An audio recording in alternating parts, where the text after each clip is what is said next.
때 바락과 드보라의 이야기를 말씀드릴 때 패배주의를 극복해야 한다 하는 주제로 설교를 했었습니다. 그때 예로 들었던 것이 서커스단의 그 코끼리 말뚝을 예로 들었습니다. 서커스단에서 어린 코끼리를 길들일 때 쇠 말뚝에 쇠줄을 달아 메어 놓는다고 합니다. 어린 코끼리가 아무리 힘을 써도 그 말뚝을 뽑을 수도 없고 그 말뚝을 벗어날 수도 없습니다. 그래서 이렇게 해도 안 되고 저렇게 해도 안 되는구나. 나는 여기에 묶여 있을 수밖에 없구나. 내 한계는 여기구나. 이렇게 길들여져 가는 것이죠. 이제 성인 코끼리가 되었습니다. 이런 말뚝 정도는 그냥 가볍게 뽑아낼 수 있는 성인 코끼리가 되었지만 그렇게 길들여진 코끼리는 그 말뚝을 벗어나지 않는다고 합니다. 그 한계를 벗어나지 않는다고 합니다. 그렇게 길들여져 가는 것이죠. 오늘 말씀의 기도원 이야기도 말뚝 이야기입니다. 나는 이 정도밖에 안 돼. 내 한계는 여기야. 나는 이것을 벗어날 수 없어. 나는 이래도 안 되고 저래도 안 되는 인생이야. 이 기도원에게는 포도주 틀이 바로 그와 같은 말뚝이라고 보시면 되겠습니다. 11절을 보시면 여호와의 사자가 아베셀 사람 요아스에게 속한 오브라에 이르러 상수리 나무 아래 앉으니라. 마침 요아스의 아들 기드온이 미디안 사람에게 알리지 아니하려 하여 밀을 포도주 틀에서 타작하더니, 이렇게 말씀합니다. 자, 보통 타작은 어디서 합니까? 타작마당에서 합니다. 넓은 타작마당에서 합니다. 근데 지금 기드온은 어디서 타작을 하고 있습니까? 포도주 틀에서 타작하고 있습니다. 포도주 틀은 포도를 따서 포도주를 만들기 위해서 포도를 집어넣고 발로 으깨는 그런 작은 협소한 틀을 말합니다. 여기는 타작할 적당한 장소가 아닙니다. 여기에 숨어서 소량의 곡식을 기드온이 탈곡하고 있는 것이죠. 왜 여기서 이 포도주 틀에서 타작을 하고 있을까요? 말씀에 나와 있는 것처럼 미디안 사람에게 알리지 아니하려고, 미디안 사람들에게 발각될까 싶어서. 왜냐하면 발각되면 들어와서 모든 곡식을 다 탈취해 가기 때문에 그것 두려워서 포도주 틀 속에 숨어가지고 소량의 곡식을 그렇게 탈곡을 하고 있는 것입니다. 기드온에게는 이것이 바로 서커스단의 말뚝입니다. 나는 이 정도 사람이야. 나는 이렇게 살아야 돼. 이렇게 포도주 틀 인생으로 길들여져 가고 있는 것입니다. 사실 환경이 우리를 길들입니다. 이래도 안 되고 저래도 안 되고 노력하고 애써보지만 더 이상 발전하거나 성장하지 못하는 그런 한계를 부딪힐 때 우리는 자기도 모르게 그 환경에 길들여져 버립니다. 나는 이 정도밖에 안 돼. 나는 이렇게밖에 살 수 없어. 그렇게 포도주 틀 인생이 되어가는 것이죠. 우리 성도님들은 어떤 말뚝을 가지고 삽니까? 어떤 포도주 틀 속에 갇혀서 살고 있습니까? 나는 인맥도 없고 학위도 없고 뒤를 받쳐줄 든든한 배경도 없어. 이렇게 살아가시는 분들이 계십니까? 이런 것이 있으면 참 좋습니다. 도움이 됩니다. 이런 것이 없으면 이래도 안 되고 저래도 안 되는 삶을 경험할 수 있습니다.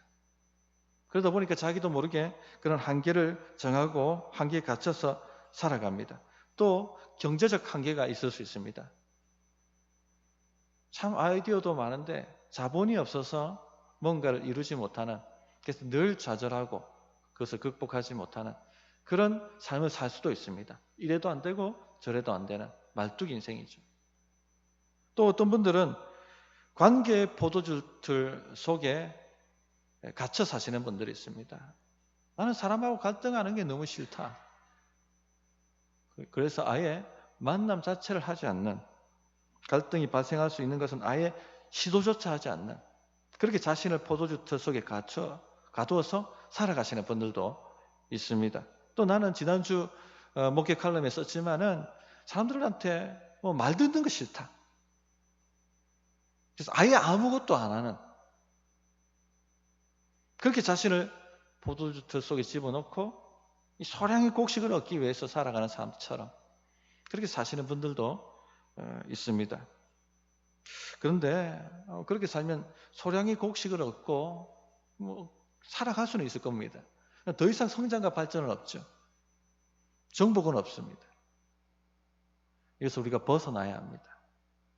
그래서 오늘 어떻게 이 포도주 틀에서 벗어날 수 있는가, 벗어나야 하는가 하는 것을 하나님의 말씀으로 나누려고 합니다. 첫째, 나는 한계에 갇혀 살 존재가 아니라는 것을 믿으십시오. 우리는 포도주 틀 속에 갇혀서 살아갈 존재가 아닙니다. 그런 인생이 아닙니다. 말뚝 인생이 아닙니다. 그것을 알고 믿으셔야 됩니다. 오늘 여호와의 사자가 이 포도주 틀 속에서 미디안한테 들킬까 봐 소량의 곡식을 숨어서 타작하고 있는 기드온에게 나타나셨습니다.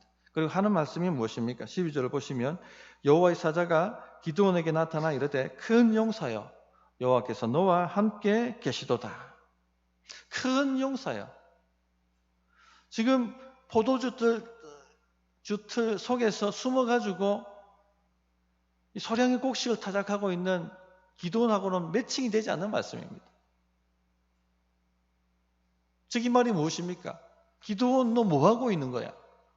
너는 지금 이렇게 살 존재가 아니야. 너는 그 속에 들어가서 숨어서 소량의 곡식이나 탄작하며 만족하고 살 그런 인생이 아니야. 너는 큰 용사란다. 그렇게 말씀하고 있는 것입니다. 우리가 잘 알고 있듯이 하나님께서 이스라엘 백성들을 어떻게 이 약속의 땅으로 이끌어내셨습니까? 애굽에서 종살이하던 그 이스라엘 백성들을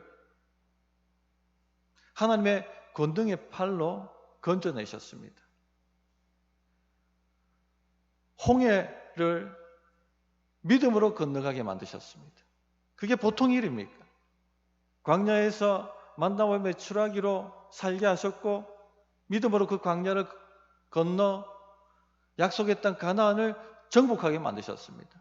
어떤 강력한 대적과 세력이 그들 앞에 있다 할지라도 믿음으로 나아갈 때 추풍 낙엽처럼 떨어졌습니다.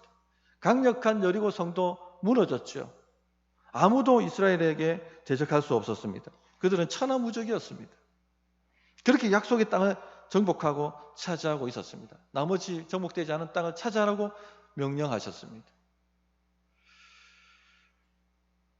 이 포도주 틀 속에 숨어서 소량의 곡식을 얻는 것에 만족하라고 하나님이 그 권능의 팔로 건져내신 것이 아닙니다. 이 가나안 땅을 주신 것이 아닙니다. 그런 인생 살라고 이 땅을 맡겨놓으신 것이 아니라는 것입니다. 이 정체성을 깨달으라고 여호와의 사자가 큰 용사여 여호와께서 너와 함께 하신다라고 말씀하고 있는 것입니다. 성도님들, 우리는 더 큰 용사입니다.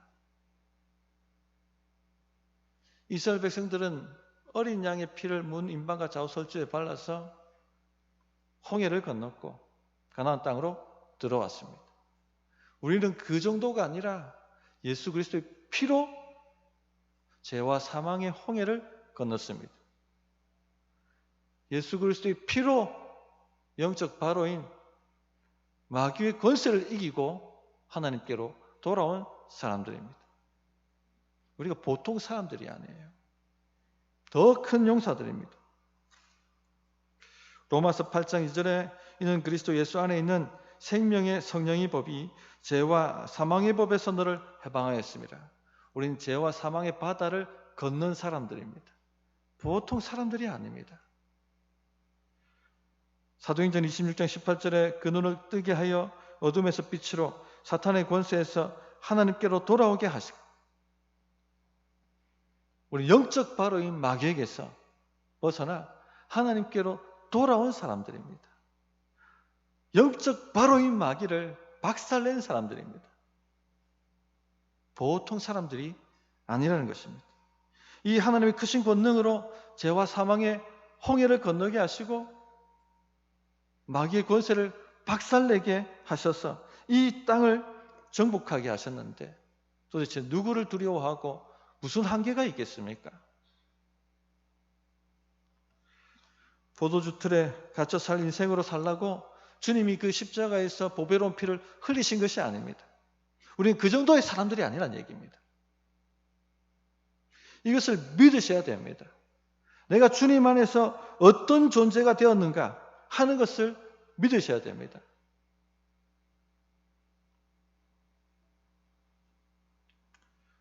우리는 큰 용사로 살아야 될 사람들입니다. 베드로전서 2장 9절에 그러나 너희는 택하신 족속이요 왕 같은 제사장들이요. 우리 정체성에 대한 굉장히 위대한 말씀이죠. 우리는 왕 같은 제사장들입니다. 시시한 사람들이 아닙니다. 주님 안에서. 왕입니다. 왕. 정복하고 다스리는 존재입니다. 믿음으로 한계를 돌파하고 우리에게 주어진 영적 가나안을 정복하고 다스릴 사람들이라는 얘기입니다. 에베소서 2장 5절 6절에는 허물로 죽은 우리를 그리스도와 함께 살리셨고 또 함께 일으키사 그리스도 예수 안에서 함께 하늘에 앉히시니. 우리의 영적 주소가 어딘 줄 아십니까? 하나님 보좌 우편이에요.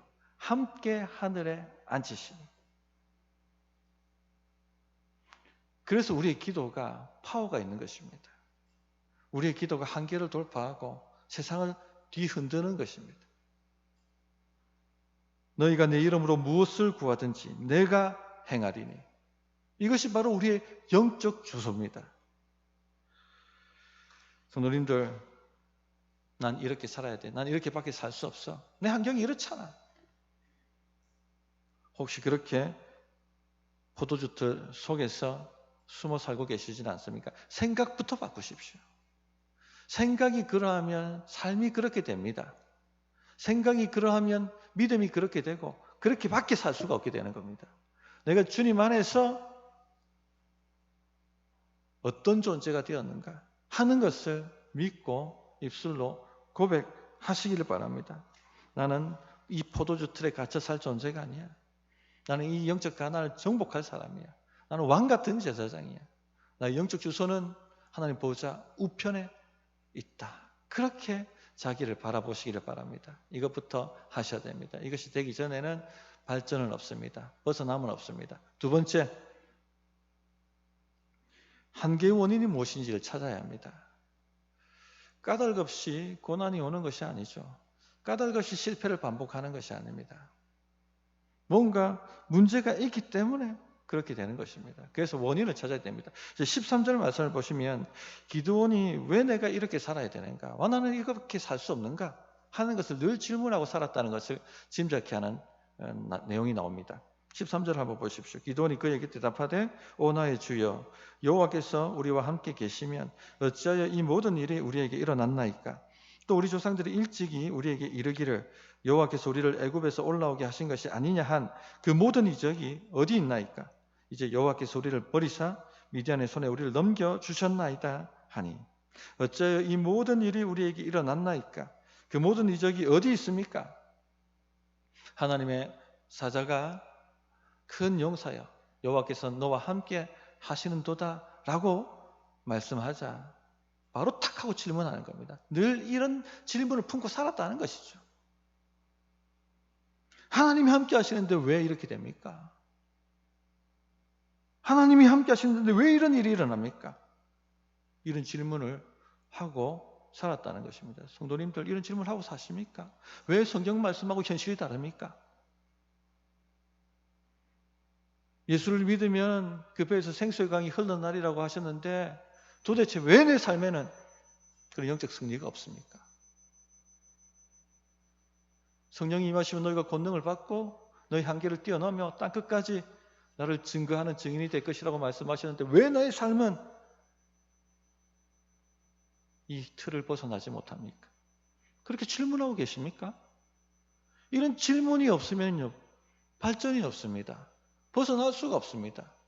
왜 성경 말씀과 현실이 다른지 질문하셔야 됩니다. 찾아야 됩니다. 원인을. 자, 그런데 기도원의 대답을 보시면 질문을 보시면 모두 누구 탓이라고 생각하고 있죠? 하나님 탓이라고 생각하고 있죠. 이제 여호와께서 우리를 버리사 미디안의 손에 우리를 넘겨주셨나이다. 우리가 빠지기 쉬운 함정이에요. 원인을 찾을 때 우리가 빠지기 쉬운 함정입니다. 나는 다 잘했고 나는 잘못이 없고 누가 잘못한 겁니까? 하나님이 잘못하셨다. 일만 안 되면, 일이 안 좋아지면 늘 하나님 탓으로 돌립니다. 나는 다 잘했어요. 나는 흠이 없습니다. 무음합니다. 근데 누가 흠이 있습니까? 하나님이 흠이 있습니다. 지금 이렇게 말하는 거예요. 완전히 착각을 해도 심각하게 착각을 하고 있는 것이죠. 하나님은 무음하시고 흠이 없으시고 잘못이 없으십니다. 그래서 하나님이신 것입니다. 일이 잘못되면 누구에게 문제가 있는 것입니까? 하나님께 문제가 있는 것이 아니라 나에게 문제가 있는 것입니다. 그것을 바로 알아야 됩니다. 우리 성도님들 어떻습니까? 일이 잘못되면 누구부터 탓하고 계십니까? 보통 환경 탓하고, 그리고 결국은 하나님 탓하게 돼 있죠. 나는 다 잘했는데 왜 하나님 나를 도와주시지 않습니까? 왜 이 모든 일이 우리에게 일어났나이까? 우리를 애굽에서 올라오게 하신 그 권능이 도대체 어디 있습니까? 성경에 말씀하시는 그 약속들이 왜 실행되지 않습니까? 나는 다 잘했는데 왜 하나님 나에게 이런 실패를 주십니까? 그렇게 말씀하고 있지는 않습니까? 성도님들, 왜 미디안이 들어와서 이스라엘 백성들을 초토화시키고 그들을 경제적으로 가난하게 만들었을까요? 답이 다 나와 있죠. 죄를 지었기 때문에 그렇습니다. 하나님과 우리 사이를 가로막고 있는 죄가 있기 때문에 하나님이 그 권능의 손을 펴실 수가 없고 우리 기도를 들으시고 응답하실 수가 없는 것입니다. 1절에 보시면 이스라엘 자손이 또 여호와의 목전에 악을 행하였으므로 여호와께서 7년 동안 그들을 미디안 손에 넘겨주시니 죄 때문이죠. 원인은 죄입니다. 그렇기 때문에 공고한 날이 반복된다든지 실패가 반복된다든지 한계를 벗어날 수 없게 된다든지 할 때 내 안에 도대체 무슨 죄가 하나님과 나 사이를 막고 있는가 하고 질문하고 찾으셔야 됩니다. 우리가 이렇게 하나님을 찾고 우리 안에 있는 죄가 무엇인가를 알고자 할 때 하나님께서 우리 안에 있는 죄를 깨닫게 만들어주세요. 그런데 사실 이미 선지자를 먼저 보내셔서 너희가 왜 이렇게 되었는지 원인을 얘기해 주셨어요. 그죠? 지난주 말씀이 그 얘기지 않습니까? 사사 먼저 일으키시지 않고 선지자 먼저 보내셔서 너희가 하나님 말씀을 버리고 자기 속이는 옳은 대로 자기 하고 싶은 대로 살지 않았느냐. 한두 번 했는데 뭐 별 문제 없으니까 그래 살아도 되는 것처럼 그렇게 차츰차츰 하나님의 말씀을 벗어나서 살지 않았느냐. 이미 가르쳐 주셨어요. 그런데 왜 지금 기드온이 왜 어짜여 하나님이 함께 하신다고 하셨는데 우리가 이렇게밖에 살 수 없습니까? 그 하나님의 권능과 능력은 도대체 어디에 있습니까? 이렇게 얘기하고 있습니까? 이미 알고 있는데 이 머리로는 알고 있는데 가슴으로 다가오지 않는 거예요. 그래서 회개가 안 되는 겁니다. 계속되는 말씀을 보시면 여호와의 사자가 기드온에게 너를 사사로 세우니 네가 가서 이스라엘 백성들을 구원하라. 그렇게 사명을 주시지 않습니까? 그랬더니 기드온이 당신이 여호와의 사자라는 표징을 내게 주십시오. 그리고 가서 염소새끼 하나를 잡고 그 고기를 소쿠리에 담고 또 국을 양푼에 담고 또 한 에바의 무교병을 만들어서 가지고 오지 않습니까? 그리고는 바위에 올려놓습니다. 여호와의 사자가 지팡이 끝을 그 재물에 댔더니 바위에서 불이 올라와서 그 재물을 사르지 않습니까? 그 순간 기드온이 어떤 반응을 합니까? 두려워서 죽겠다고 얘기합니다. 22절 기드온이 그가 여호와의 사자인 줄을 알고 이르되 슬프도소이다. 주 여호와여 내가 여호와의 사자를 대면하여 보았나이다. 왜 이런 말을 할까요? 하나님의 임재를 경험하면 우리 안에 있는 죄가 깨달아집니다. 죄인이 하나님을 만나면 두려워요. 죽을 수 있기 때문에. 그래서 하나님의 임재를 만나면 머리에 있던 이 죄가 가슴으로 깨달아지기 시작하는 겁니다. 주여, 제가 죄인이로소이다.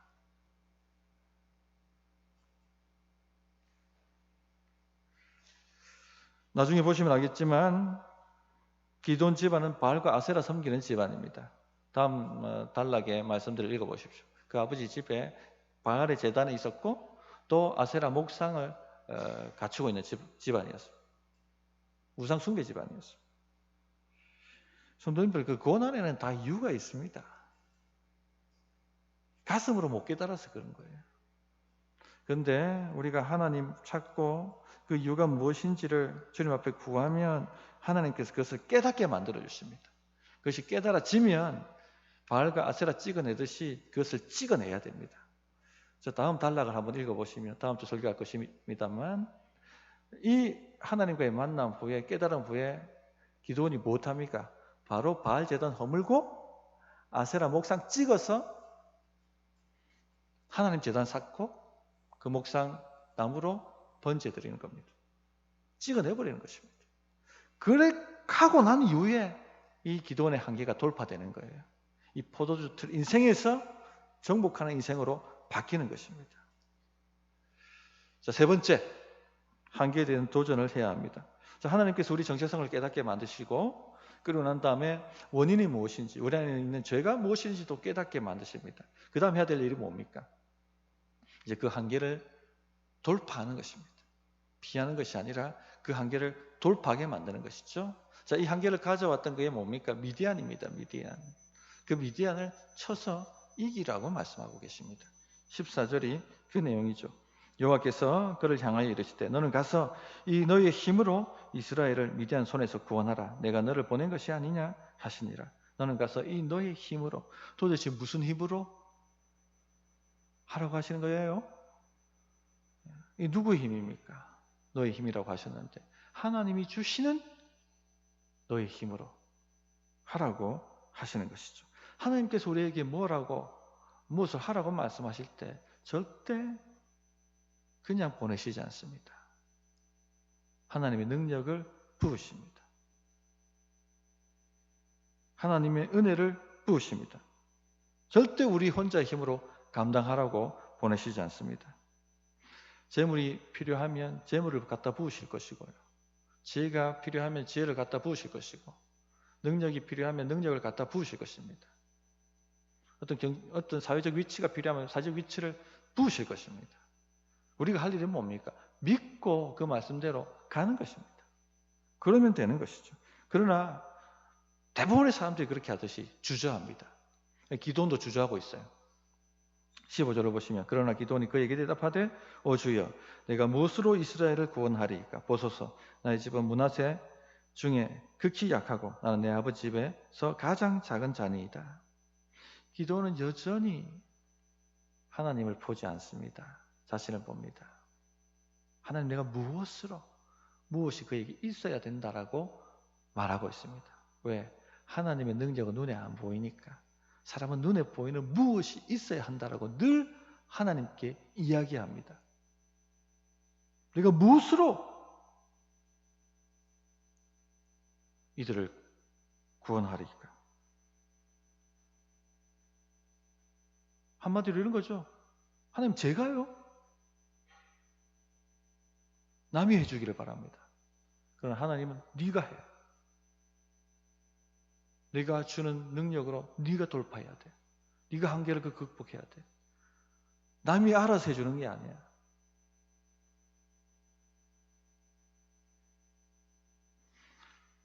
우리의 눈에 보이는 뭔가가 있어야 된다 얘기합니다. 적어도 강력한 군대가 있어야 됩니다. 하나님. 강력한 무기가 있어야 됩니다. 그러나 하나님은 나를 믿고 하라고 얘기하시죠. 성도님들, 우리에게 무엇이 있어야 된다고 생각합니까? 무엇이 있어야 이 한계를 돌파할 수 있다고 생각합니까? 더 많은 돈이 있어야 된다 생각합니까? 더 많은 권세가 있어야 된다고 생각합니까? 하나님은 믿고 하라고 말씀을 하시는 것입니다. 보소서 나의 집은 므낫세 중에 극히 약하고 나는 내 아버지 집에서 가장 작은 자녀이다. 이처럼 약한데 나를 따르라 한다고 누가 따르겠습니까? 적어도 어떤 근사한 타이틀은 있어야 되지 않습니까? 눈에 보이는 뭔가가 있어야지 이 사람들이 따르지 않겠습니까? 그렇게 이야기하고 있는 것이죠. 성도님들, 큰 권세가 있고 출신 배경이 좋으면 일을 하기 수월합니다. 그러나 하나님의 능력은 거기에 있지 않습니다. 세상의 능력은 거기에 있을지 모르지만 하나님의 능력은 그런 것에 있지 않습니다. 하나님은 그런 세상 능력이 기댈 만큼 약하신 분이 아니에요. 홍해를 가르시는 분입니다. 여리고를 무너뜨리시는 분입니다. 죽은 자도 일으키시는 분이십니다. 하나님께서 왜 이 세상 능력과 세상 권세에 기대어서 일을 하시겠습니까? 어떤 이런 부분들을 잘 이해하지 못하면 자꾸 세상 권력에 기대어서 교회에 유익한 뭔가를 이끌어내려고 일을 합니다. 하나님의 능력은 그런 것에 있지 않습니다.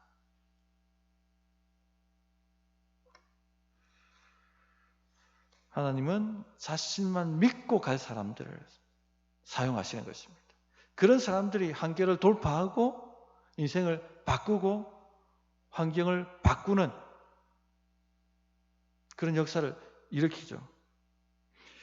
고린도전서 1장 27절에 그러나 하나님께서 세상에 미련한 것들을 택하사 지혜 있는 자들을 부끄럽게 하려 하시고 세상에 약한 것들을 택하사 강한 것들을 부끄럽게 하려 하시며 그러므로 나의 배경이 약해서 내가 이것이 없어서 그렇게 하나님께 말하면 안 되는 것입니다.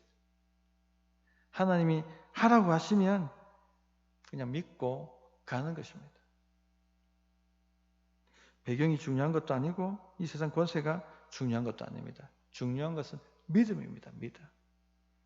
믿음으로 나아가면 미련한 자에게도 지혜를 주시고 믿음으로 나아가면 연약한 자도 강하게 만드셔서 사용하시는 것입니다. 그래서 나중에 보시면 아시지만 군사 몇 명만 가지고 가라고 하십니까? 하나님께서 기도원에게 300명만 가져오고 이게 완전히 생각 바꾸시는 거죠.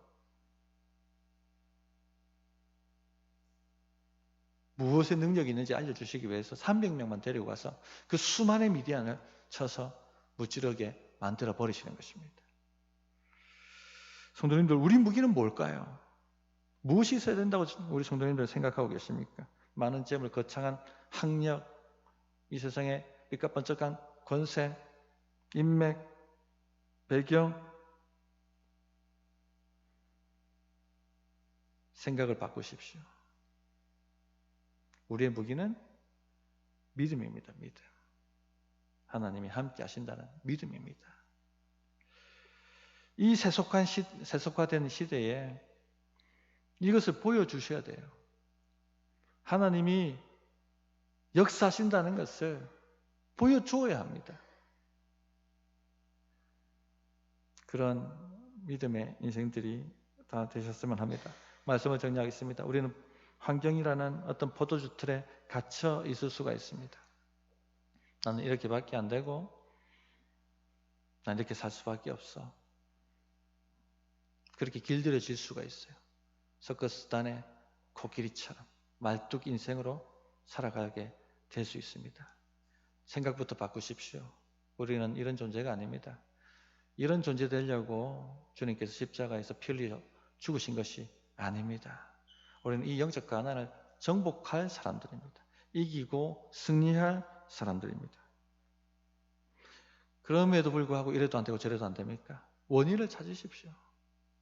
왜 말씀대로 안 됩니까? 내 안에 원인이 있습니다. 무슨 죄가 있기에 하나님과 나 사이를 가로막고 있는지 주님께 찾고 부르짖고 나아가 보십시오. 그러면 깨닫게 만들어 주십니다. 찍어버리십시오. 그때부터 인생 바뀌기 시작합니다. 그리고 한계를 도전하십시오. 돌파하십시오. 정복하십시오. 그런 놀라운 초자연적 삶을 살아가는 우리 성도님들이 되시기를 바랍니다. 어떻게 응답해야 될지 1분간 기도하겠습니다.